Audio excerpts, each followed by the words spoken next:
Yeah, so about 5 weeks ago, or 40 days ago, I'm on my normal walk. I typically walk in the afternoons, and my phone rings, and it's from a good friend of mine named Brad that has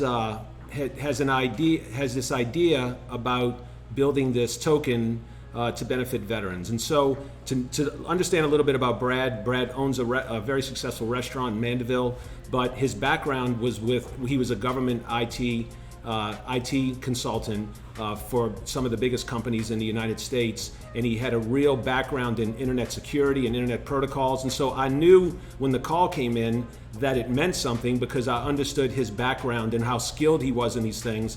And he calls me and he says, "Hey man, I'm spinning up a token and minting a token on the BNB blockchain. This is what I'd like to do with it. Would you like to be involved?" And then I kind of jumped in. Yeah, so none of this was really planned. My father, he's an Air Force veteran, so this was gonna be a project with him involved. But when you get to the soup and nuts of it, it became such a monumental task that it really needed a full team support, almost 20 hours a day. People kind of see what goes on the outside, but they don't see what goes on the back end.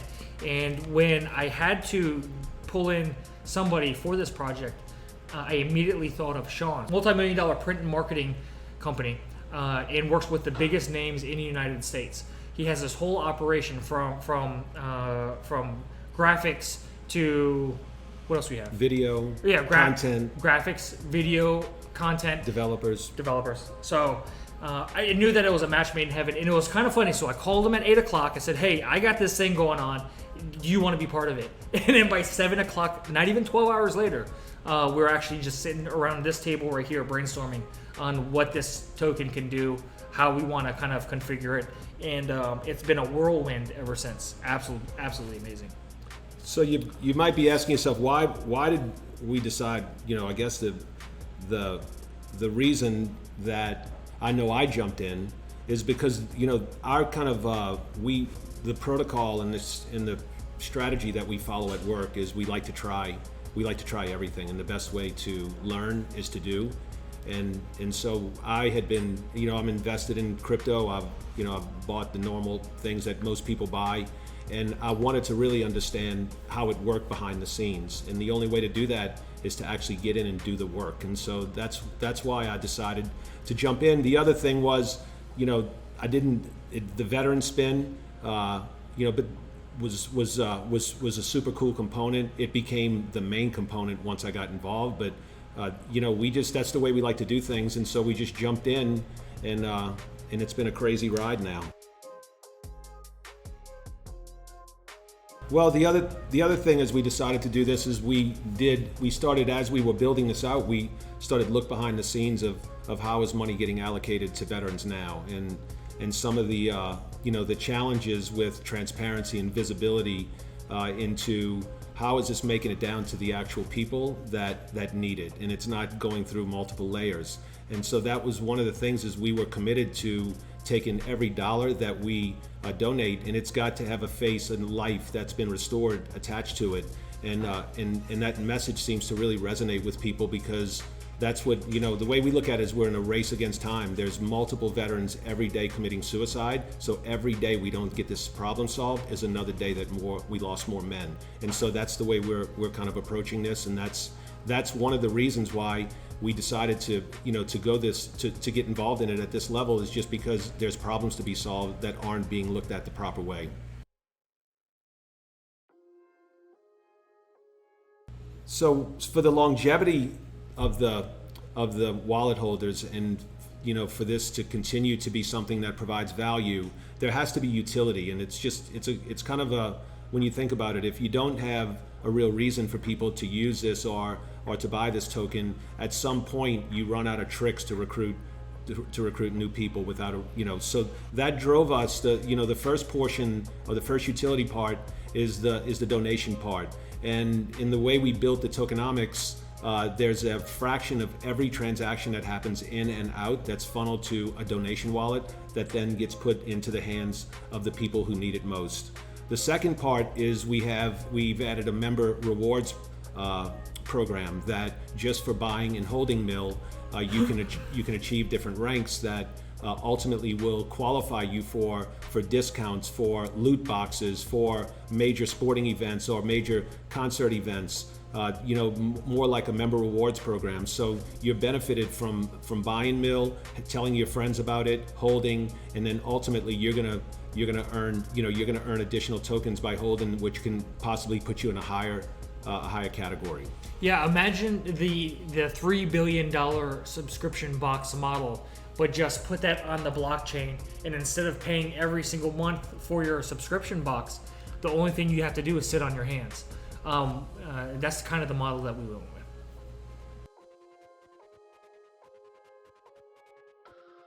with. So, Sean brushed up on this a little earlier, and we kind of took a step back and looked at all the charities and how they're run, what percentage actually goes to the veteran. So the vision for this is, imagine a very Mr. Beast style of charitable organization that you can actually see the money going into these veterans' lives and see how it's changed them, even one by one.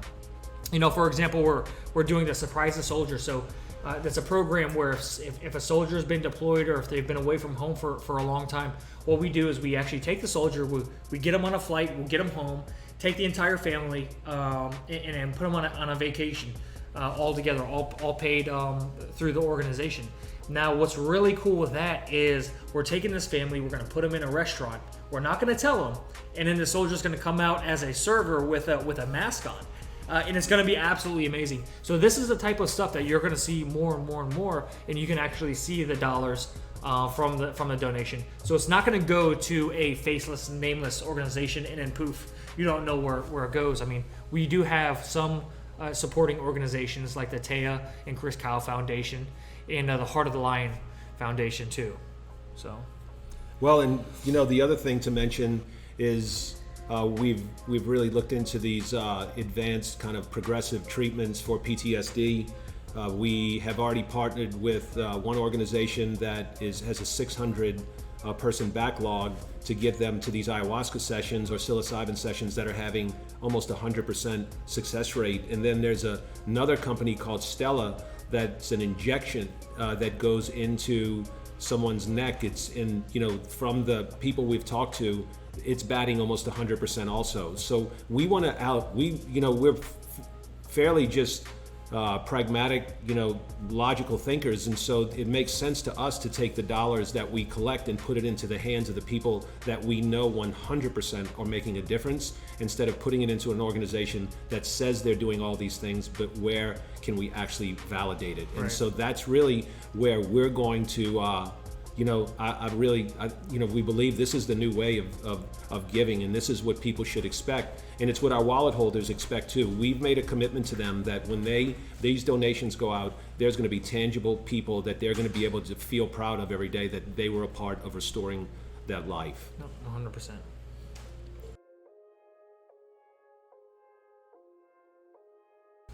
So the target market is a market that's been previously untapped in the crypto world. It is the conservative base.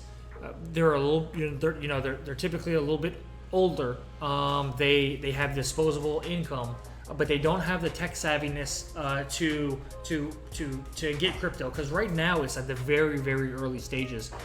Eventually, we're going to see all cryptos have a one-touch buy on your phone, really, really easy. But until that happens, they're kind of excluding a certain amount of people that, technology is just a little bit hard for them. So what we're doing in order to combat that is we're creating Mill University.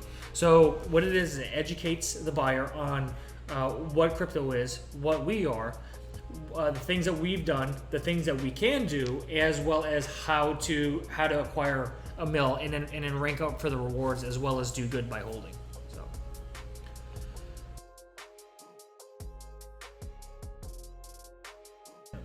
So one thing I want to talk about is our marketing program. So the marketing program that we have in place, that we're actually tweaking as we go along, is a little bit different than most. So what we've seen people do shout outs for this celebrity or that celebrity, and before it worked for them, When we tried it, it really didn't work too well with us. So what we're doing is we're doing a 7-tiered approach.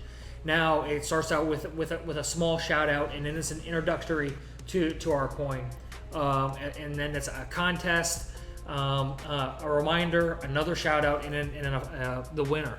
So what that does is it takes a base of 2 million people, and if we can drill them down to a funnel, it ensures that they will be our base as well eventually. Yep, Right. there's no doubt. So the future plans are absolutely incredible. Anybody who sees this project just wants to push it forward. Now, we did just announce that we partnered with the Taya and Chris Kyle Foundation, but there's a few other partnerships that we haven't announced yet. We're still waiting for the ink to dry. Plus Andy Stump. Oh yeah, we have Andy Stump, amazing podcaster, amazing guy, very, very true. There's not many people that you can go to and be like, you know what you see is what you get. But that is one of the guys that's solid as a rock. Yeah. So we do have a Bitcoin AR-15, which I'm really excited about. So on July 4th, we're going to go ahead and unveil this Bitcoin AR-15, and it's going to be up for auction. Now it's one Bitcoin that's embedded on the AR. It's one Bitcoin that's embedded on the gun, and it's non-transferable. So that gun will always be worth one Bitcoin.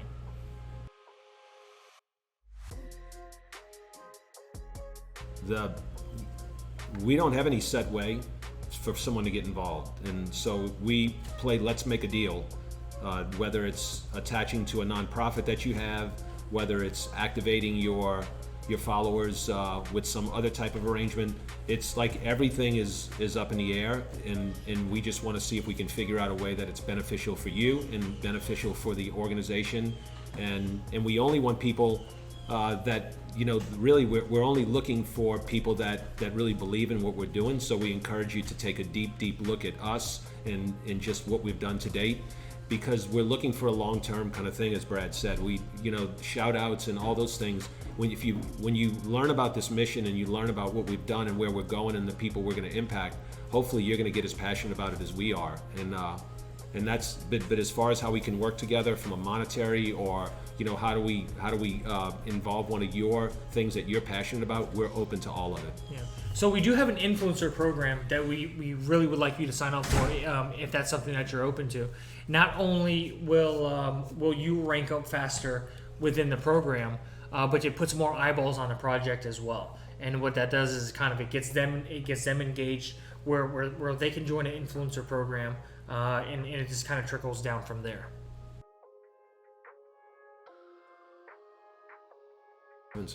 So the contract is renounced. Funny thing about this industry, right? So if you start a normal business, everyone's like, "Oh, that's awesome!" You started this dishwashing business or whatever that you have, and you're legitimate until you do something bad, and then you're a scam artist. Well, in the crypto industry, it's flipped upside down. So you're a scam artist until you're proven that you're legitimate. Because of all the big names, because of the mission, and our views, we renounced the contract. We got an instant audit. We burned the liquidity tokens. So all the liquidity tokens, we didn't lock them up in the contract because we knew that they could get recalled. What we did is we sent it to a dead address. So nobody owns the contract, nobody owns the code, nobody owns the liquidity pool. It's impossible for anybody to take it. So we had to ensure that we are legitimate on all angles, which is great. It's the only way. It's the only way, man. It's the only way. So it's truly decentralized. If you take a look at everything that we're doing and how transparent we are, what we've done with the project, what we're doing with the community, we're hoping to turn the tide and turn this scam artist industry into and keep a bench line there. Say, do you know what, Military.Finance, they didn't need to hide their face. They didn't need to hide the contract. They didn't need to hide the keys to the liquidity pool. We hope that this is the standard for all businesses going forward, because we do believe that this is a business at the end of the day. So the crypto, we're in the very early stages of crypto, kind of like the internet in 1995. Eventually, there's some sort of token or coin that's going to be integrated into the operations of every business within the near future is what I believe. Yeah, there's no question. No question. So if they have any further questions, where can they find us, Sean? Well, I don't have much of a following on social media. Yeah, I have like 120 people. I'm a pretty big deal on Instagram, you know.